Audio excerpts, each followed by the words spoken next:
দাদা একটু 1 মিনিট সময় নিচ্ছি। হ্যাঁ,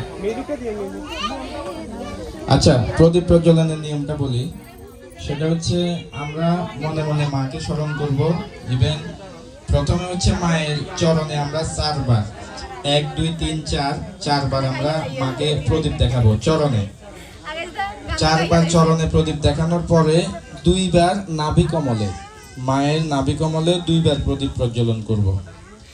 নাভি কমলে প্রদীপ প্রজ্বলনের পরে মুখমণ্ডলে 3 বার, মায়ের মুখমণ্ডলে আমরা 3 বার প্রদীপ প্রজ্বলন করব। এই 3 বার শেষ হওয়ার পরে সর্বাঙ্গে 7 বার। সর্বাঙ্গে বলতে যেটা বোঝায় মায়ের সমস্ত শরীরে আমরা প্রদীপটাকে দেখাবো। মানে এটা কিভাবে আরতি যেভাবে করে ডান থেকে বাম দিকে ঘুরায়, ঠিক ওইভাবে আপনারা প্রদীপ প্রজ্বলন গুলা করবেন। এরপর যে আমি সবাইকে মোমবাতি গুলা জ্বালিয়ে দেওয়ার জন্য একে অপরকে জ্বালিয়ে দেন, পাশের জন থেকে জ্বালিয়ে নেন, সহযোগিতা করেন। না রেডি না, আমি বলতেছি।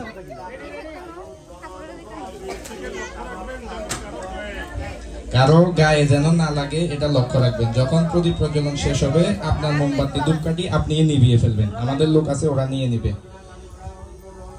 আবার বলে দিই একটু নিয়মটা। চরণে 4 বার, নাভি কমলে 2 বার, মুখমণ্ডলে 3 বার, সর্বাঙ্গে 7 বার। শুরু করেন।